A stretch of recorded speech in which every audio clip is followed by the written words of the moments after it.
ತುಂಬ husband and wife clashes ಜಾಸ್ತಿ ಆಗ್ತಾ ಇತ್ತು.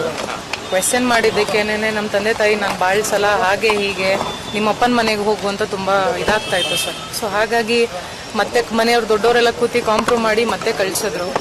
ಅದಾದಮೇಲೆ ಕರ್ಕೊಂಡೋಗಿ ಬಾಳಿಸ್ತೀನಿ ಅಂತ ಅವರೇ ಕರ್ಕೊಂಡು ಹೋದರು. ನೀನು ಇರಬಾರ್ದು ಮನೆಯಲ್ಲಿ. ನಾನು ಸುಮ್ಮನೆ ಕರ್ಕೊಂಡು ಬಂದೆ, ಯಾಕೆಂದರೆ ಕೋರ್ಟಲ್ಲಿ ತಪ್ಪಾಗಬಾರ್ದು ನನ್ನ ಮೇಲೆ ಅಂತ ನಾನು ಕರ್ಕೊಂಡು ಬಂದೆ. ಸೊ ಹಾಗಾಗಿ ನಾನು ನೀನೇ ಮ್ಯೂಚುವಲ್ ಆಗಿ ನನಗೆ ಡಿವೋರ್ಸ್ ಕೊಟ್ಬಿಡು, ಇಲ್ಲ ನೀನು ಹೊರಟೋಗು, ಅಥವಾ ನಿಮ್ಮ ತಂದೆ ತಾಯಿ ಹತ್ರ ದುಡ್ಡು ಇಸ್ಕೊಂಡು ಬಾ. ಯಾವಾಗಲೂ ಸ್ವಲ್ಪ ವರದಕ್ಷಿಣೆ ಜಾಸ್ತಿ ಕೇಳೋರು ಸರ್. ನಾನೊಬ್ಬ PSI ಆಗಿ ಒಂದು ಮನೆ ಕೊಡಿಸಿಲ್ಲ, ಒಂದು ಸೈಟ್ ಕೊಡಿಸಿಲ್ಲ, ಒಂದು 50 ಲಕ್ಷ ಕ್ಯಾಶ್ ಕೊಡಲಿಲ್ಲ, ಹಾಗೆ ಹೀಗೆ ಅಂತ ತುಂಬ ಯಾವಾಗಲೂ ಅದು ಟಾರ್ಚರ್ಗಳು ನಡೀತಾನೆ ಇತ್ತು. ಅವರು ಸಸ್ಪೆಂಡು ಆದಾಗ ಅವರು ತುಂಬ ಹಿಂಸೆ ಮಾಡಿದ್ರು ಸರ್. ನಿಮ್ಮ ತಂದೆಯವ್ರ ಹತ್ರ ಇಸ್ಕೊ, ನಿಮ್ಮ ತಂದೆಯವ್ರ ಹತ್ರ ಆಸ್ತಿ ಬರ್ಸ್ಕೊಂಡ್ ಬಾ, ಜಮೀನ್ ಬರ್ಸ್ಕೊಂಡ್ ಬಾ ಅಂತ ಎಲ್ಲ. ಸೊ ಹಾಗಾಗಿ ಅದರೆಲ್ಲ ಟ್ರೈ ಮಾಡಿ ತುಂಬ ಇದು ಮಾಡಿದ್ರು ಸರ್, ಹರಾಸ್ ಮಾಡಿ ಎಲ್ಲ ಥರನೂ ತೊಂದರೆ ಮಾಡಿದ್ರು. ಸೊ ಹಾಗಾಗಿ ಇವಾಗ ಕಂಪ್ಲೇಂಟ್ ಕೊಡಬೇಕು ಅಂತ ನಾನು ತೀರ್ಮಾನ ಮಾಡ್ಕೊಂಡಿದ್ದೀನಿ ಸರ್. ಆಲ್ರೆಡಿ 1 ಮಂತಿಂದನೂ ನಡೀತಾನೆ ಇತ್ತು. ಮೊನ್ನೆ ಕೆಂಗೇರಿ ಸ್ಟೇಷನ್ಗೆ ಹೋಗಿ 10 ಗಂಟೆ ರಾತ್ರಿ ನನ್ನ ಮಗು ಹೋಗಿ ಕೂತ್ಕೊಂಡ್ರು, ಯಾರೂ FIR ಮಾಡಲಿಲ್ಲ ಸರ್. NCR ಮಾಡಿ ಕಳಿಸಿದ್ರು. ನಾವು ಅದಕ್ಕೂ ಏನು ಮಾತಾಡಲಿಲ್ಲ, ಒಂದು ಮೆಡಿಕಲ್ ಮಾಡಿಸ್ಲಿಲ್ಲ, ಏನೂ ಇಲ್ಲ. ಯಾಕೆಂದ್ರೆ ಅವ್ರ ಬ್ಯಾಚ್ಮೇಟೆ ಎಲ್ಲರೂ ಅಲ್ಲಿದ್ದವರು, ಯಾಕೆಂದ್ರೆ ಅವ್ರು ಮುಂಚೆ ಅಲ್ಲೇ ವರ್ಕಿಂಗ್ ಮಾಡ್ತಿದ್ರು ಸರ್. ಸೊ ಹಾಗಾಗಿ ಯಾರೂ ತಗೊಳ್ಳಿಲ್ಲ, ಯಾರೂ ರೆಸ್ಪಾಂಡು ಮಾಡಲಿಲ್ಲ ಅದಕ್ಕೆ. ಸೊ ಹಾಗಾಗಿ ನಾನು ಇವತ್ತು ಕಮಿಷನರ್ ಅವರಿಗೆ ಕೊಡೋಣ ಅಂತಾನೆ ನಾನು ಡಿಸೈಡ್ ಆಗಿ ಇಲ್ಲಿಗೆ ಬಂದಿದ್ದೀನಿ ಸರ್. ಮೇಡಮ್, ನಿಮಗೆ ಭೈರಪ್ಪ ಅವ್ರಿಗೆ ಯಾವಾಗ ಪರಿಚಯ ಆಗಿದ್ದು? Arrange marriage love marriage? Sir ನಮ್ದು ಅರೇಂಜ್ ಮ್ಯಾರೇಜ್ ಸರ್, ಯಾವುದೇ ಥರ ಲವ್ ಎಲ್ಲ ಏನೂ ಇಲ್ಲ. So please sir.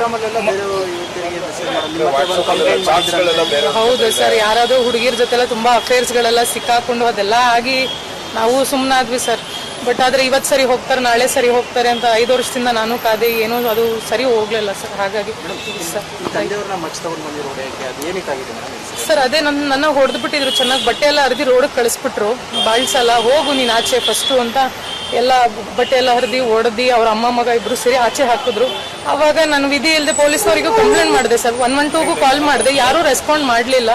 ಅದಾದ್ಮೇಲೆ ನಮಗೆ ಬರಲ್ಲ, ಬ್ಯಾಡ್ರಳ್ಳಿಗೆ ಬರಲ್ಲ, ತಾವರೆಕೆರೆಗೆ ಬರುತ್ತೆ, ಒಬ್ಬೊಬ್ರು ಅವ್ರು ಮಾಗಡಿ ರೋಡಿಗೆ ಬರುತ್ತೆ ಅಂತ ಅವರವರೇ ಇದು ಮಾಡ್ಕೊಂಡ್ರು ಸರ್. ಅದಾದ್ಮೇಲೆ ನಮ್ಮ ತಂದೆ ಕಾಲ್ ಮಾಡಲೇಬೇಕಾಯ್ತು ಪರಿಸ್ಥಿತಿ. ನಮ್ಮ ತಂದೆ ಬಂದಿದ್ದಕ್ಕೆ ಏನಪ್ಪ ಹಿಂಗೆಲ್ಲ ಹೊಡೆದಿದೆಯಲ್ಲ ಸರಿನಾ ಅಂತ, ಅವರು ಹೊಡೆದಿದ್ಮೇಲೆ ಅವರು ಬಂದೇ ಬರುತ್ತೆ ಸರ್. ಅದನ್ನ ನಾವು ಕೇಳಿದಕ್ಕೆ ಮಚ್ಚೆತ್ಕೊಂಡು ಇವತ್ತು ಅಪ್ಪ ಮಗಳನ್ನ ಇಬ್ಬರನ್ನೂ ಕತ್ತರಿಸಾಕ್ತೀನಿ, ಹಾಗೆ ಹೀಗೆ ನಾನು ನೋಡ್ತಾನೆ ಇದ್ದೀನಿ.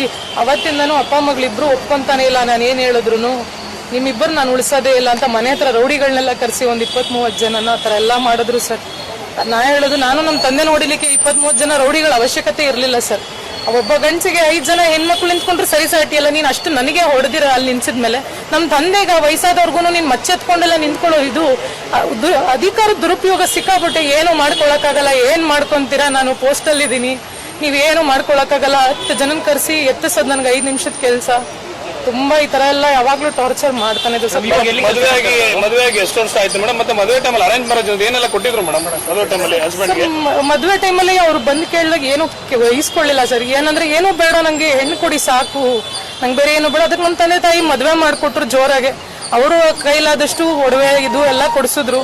ಅದನ್ನು ಎಲ್ಲ ಅವರು ಏನೂ ಇದು ಮಾಡಲಿಲ್ಲ ಸರ್. ಮಾಡ್ಕೊಂಡ್ರು ನೀಟಾಗೆ. ಮಾಡ್ಕೊಂಡಾದ್ಮೇಲೆ ಅವ್ರ ತಾಯಿ ಅವರು ಎಲ್ಲ ಸಿಕ್ಕಾಬಿಟ್ಟು ಏನು ತರಲಿಲ್ಲ, ಏನು ಕೊಡ್ಲಿಲ್ಲ. ನಾವು ಕೇಳದೆ ಹೋದ್ರು ನೀವು ಕೊಡ್ಬೇಕಿತ್ತು, ನೀವು ಯಾಕೆ ಕೊಡ್ಲಿಲ್ಲ ಅಂತಾನೆ ಕ್ವೆಶ್ಚನ್ ಮಾಡಿ ಅದು ವರದಕ್ಷಿಣೆಗೆ ಸಿಕ್ಕಾಪಟ್ಟೆ ನಡೆದೋಯ್ತು ಸರ್. ಎಷ್ಟು ಕೇಳ್ತೀರಾ ಮೇಡಮ್? 50 ಲಕ್ಷ ದುಡ್ಡು ಸೈಟ್ ಎಲ್ಲ ಕೇಳಿದ್ರು ಅಂತಾರೆ. ಹೌದು ಸರ್, ಅವ್ರದ್ದು ಸಸ್ಪೆನ್ಷನ್ ಆಗೋಗಿತ್ತು ಲಾಸ್ಟ್ ಲೋಕಾಯುಕ್ತದಲ್ಲಿ ರೈಡ್ ಆಗಿ. ಆ ಸಸ್ಪೆನ್ಷನ್ ರಿವೋಕ್ ಮಾಡಿಸ್ಕೊಳಕ್ ನಂಗೆ 50 ಲಕ್ಷ ಬೇಕೇ ಬೇಕು, ಕೊಡ್ತೀಯಾ ಅಂತ ಫುಲ್ ಡಿಮ್ಯಾಂಡ್ ಮಾಡಿ ಅವಾಗ್ಲೂ ಹೊಡೆದಿ ಇದೇ ತರ ಎಲ್ಲ ಮಾಡಿದ್ರು ಸರ್. ನಾನು ಏನೋ ಫ್ರಸ್ಟ್ರೇಷನ್ ಅಲ್ಲಿ ಇರ್ತಾರಲ್ಲ, ಈ ತರ ಎಲ್ಲ ಆದಾಗ ಸರಿ ಹೋಗ್ತಾರೆ ಅನ್ಬಿಟ್ಟು ನಾವು ಅವಾಗ್ಲೂ ಮುಂದುವರ್ಕೊಂಡು ಸುಮ್ಮನೆ ಆದ್ವಿ ಸರ್. ಯಾಕಂದ್ರೆ ಒಂದು ಮಗು ಇದೆ, ಆ ಮಗು ಜೀವನ ಹಾಳಾಗಬಾರ್ದಲ್ಲ ಅಂತ ನಾನು ತುಂಬಾ ಟ್ರೈ ಮಾಡಿದ್ವಿ ಸರ್. ಮೇಡಮ್, ಮನೇಲಿ ಪತ್ನಿ ಇದ್ರು ಕೂಡ ಬೇರೆ ಬೇರೆ ಸವಾಸ ಯಾಕೆ ಮೇಡಮ್? ಈ ಬಗ್ಗೆ ನೀವು ಪ್ರಶ್ನೆ ಮಾಡ್ಲಿಲ್ಲ, ಏನ್ ಹೇಳ್ತಾರೆ? ತುಂಬಾ ಸಲ ಪ್ರಶ್ನೆ ಮಾಡಿದಕ್ಕೆ ನಾನು ಯಾರು ಮಾಡದೇ ಇರೋ ತಪ್ಪೇನ್ ನಾನು ಮಾಡ್ತಿಲ್ಲ, ನಾನ್ ಗಂಡ್ಸು, ನಾನು ಇರೋದೇ ಹಾಗೆ, ನಿನ್ ಕೈಲಾದ್ರೆ ನೀನ್ ಅಡ್ಜಸ್ಟ್ ಮಾಡ್ಕೋ, ಇಲ್ಲಾದ್ರೆ ಹೋಗು, ಇದೇ ತರ ಕ್ವಶನ್ಗಳೇ ಬಂತು ಸರ್. ಅವ್ರ ತಾಯಿನೂ ಕ್ವಶನ್ ಮಾಡಿದ್ರು, ನಮ್ಮ ತಂದೆ ತಾಯಿ ಹೋಗಿ ಈ ತರ ಎಲ್ಲ ಮಾಡ್ತಿದಾರಲ್ಲ ಸರಿನಾ ಹಿಂಗೆಲ್ಲ ಮಾಡ್ತಾ ಇರೋದು? ಇದಕ್ಕೆ ನನ್ ಮಗ ಯಾರು ಮಾಡದೇ ಇರೋ ತಪ್ಪೇನ್ ಮಾಡಿಲ್ಲ, ಅವನು ಗಂಡ್ಸು ಮಾಡ್ತಾರೆ, ಇದೇ ಉತ್ತರ ಸರ್ ಅವ್ರ ಹತ್ರನೂ ಸಿಕ್ಕಿದ್ದು. ದೊಡ್ಡವರೆಲ್ಲ ಕೂತಿ ಕೊನೆಗೆ ಅವ್ರ ಅಕ್ಕ ಭಾವನೂ ಕಾಂಪ್ರಮೈಸ್ ಮಾಡಿದ್ರು ಸರ್. ಇದೆಲ್ಲ ಸರಿ ಇಲ್ಲಪ್ಪ ಬಾಳ್ಸು ಅಂತಂದಿದ್ದಕ್ಕೆ ಸಿಕ್ಕಾಪಟ್ಟೆ ಹೊಡೆದು ಗಲಾಟೆ ಮಾಡಿ ಬಟ್ಟೆ ಎಲ್ಲ ಹರಿದಿ ನನಗೆ ಏಟ್ ಮಾಡಿ ಮೆಡಿಕಲ್ಲು ಮಾಡಿಸ್ಲಿಲ್ಲ ಸರ್ ಪೊಲೀಸ್ನವರು. ಅವ್ರ ಬ್ಯಾಚ್ ಮೇಟ್ಸ್ ಇರೋದ್ರಿಂದ ಎಲ್ಲ ಅವ್ರ ಕಡೆಗೆ ಸಪೋರ್ಟ್ ಮಾಡಿ ಯಾರು ಏನು ಹೆಲ್ಪ್ ಮಾಡ್ತಾ ಇಲ್ಲ ಸರ್. ಮೇಡಮ್, ಅಂದ್ರೆ ಆತ ಪೊಲೀಸ್ ಅನ್ನೋದು ದರ್ಪ ಅಂತನ ಸಿಕ್ಕಾಪಟ್ಟೆ ಸರ್, ಅದೇ ಜಾಸ್ತಿ. ದಯವಿಟ್ಟು ಸರ್, ಬಂದಿದ್ದೀನಿ ಸರ್. ಕೆಲಸ ಮಾಡ್ತಾ ಇದ್ದಾರೆ ಸರ್ ಇವಾಗ ಕಮಿಷನರ್ ಆಫೀಸಲ್ಲಿ ವರ್ಕ್ ಮಾಡ್ತಿದ್ದಾರೆ. ಬಟ್ ಆದ್ರೂ ಅದಕ್ಕೆ ಸರ್ ಅದೇ ನಮ್ಮ ಹತ್ರ ಏನೇನ್ ಮಾಡಿದಾರೆ, ನನಗೆ ಏನ್ ಅನ್ಯಾಯ ಆಗಿದೆ ನಾನು ಅದನ್ನ ಕೇಳಲಿಕ್ಕೆ ಬಂದಿದ್ದೀನಿ ಹೊರತು ಬೇರೆ ನಂಗೆ ಇನ್ನೇನು ಬೇಡ ಸರ್. ನನ್ನ ಮಗುಗೆ ನನಗೆ ನ್ಯಾಯ ಬೇಕು ಅಷ್ಟೇ ಸರ್, ಬೇರೆ ಏನು ಬೇಡ ನನಗೆ. ಅವ್ರು ಎಷ್ಟು ವರದಕ್ಷಿಣೆ ಆಗ್ಲಿ ಎಲ್ಲದಕ್ಕೂ ಆಗ್ಲಿ, ಅವ್ರು ಹೊಡೆದಿರೋ ದೌರ್ಜನ್ಯಕ್ಕಾಗ್ಲಿ, ಈ ತರ ಒಬ್ಬ ಅಫಿಷಿಯಲ್ ಆಗಿ ಮ್ಯಾನ್ ಹ್ಯಾಂಡ್ಲಿಂಗ್ ಮಾಡೋದು ತಪ್ಪು ಸರ್. ಹೆಣ್ಮಕ್ಳ ಮೇಲೆ ಹೊಡೆಯೋದಲ್ಲ ಸರ್. ಅದ್ರಲ್ಲಿ ವಯಸ್ಸಾದವ್ರ ಹತ್ರ ಎಲ್ಲ ಮಚ್ಚು, ಈ ತರ ರೌಡಿಗಳನ್ನ ಕರ್ಸೋದು, ಈ ತರ ಎಲ್ಲ ತಪ್ಪು ಸರ್. ಇದೆಲ್ಲ ಮಾಡಬಾರ್ದು. ನೀವು ತಪ್ಪಾಗಿದ್ರೆ ಕರ್ಸಿ ಕೂರಿಸಿ ಮಾತಾಡ್ಬೇಕಿತ್ತು. ನೀವ್ ಏನೋ ಇದ್ ಮಾಡ್ದೆ ಏಕಾಏಕಿ ಹೊಡೆಯೋದು, ಹೆಣ್ಮಕ್ಳನ್ನ ಬಟ್ಟೆ ಹರಿದು ರೋಡಕ್ ಬಿಡೋದು, ಇದೆಲ್ಲ ಮಾಡ್ಬಿಟ್ರು ಸರ್. ಅದು ತುಂಬಾ ನನಗೆ ನೋವಾಗಿತ್ತು ಮೇಡಮ್. ಆತನ ಮೇಲೆ ಮಾತ್ರ ಅಲ್ಲ ಮೇಡಮ್, ಈ ಕೆಂಗೇರಿ ಪೊಲೀಸ್ ಏನ್ ನೆಗ್ಲಿಜೆನ್ಸ್ ಮಾಡಿದ್ರು ಅವ್ರ ಮೇಲೆ ಕೂಡ ಕ್ರಮ ಬೇಕು. ಹೌದು ಸರ್, 100%. ಯಾಕೆಂದ್ರೆ ಕಾಂಪ್ರಮ್ ಮಾಡಿ ಎಷ್ಟು ಕಾಂಪ್ರಮ್ ಮಾಡೋದು ಸರ್, ಕೈ ಮೀರಿ ಹೋಗಿದೆ ಸರ್. ಇದು ಕಾಂಪ್ರಮ್ ಮಾಡುವಂತ ಅವಶ್ಯಕತೆ ಇಲ್ಲ ಸರ್. ಇನ್ನ ಮೋಹನ್ ಮುರಳಿ ಅಂತ ಸರ್, ಅವರು ನನಗೆ ಗೊತ್ತೇ ಇಲ್ಲ ಅನ್ನೋ ತರನೇ ಮಾತಾಡಿದ್ರು ಸರ್. 1:30 ರಾತ್ರಿ ಆದ್ರೂ ಮಗು ಹಿಡ್ಕೊಂಡು ಅಷ್ಟೊತ್ತರೆಗೂ ಕೂತೇ ಇದ್ದೀನಿ ಸರ್.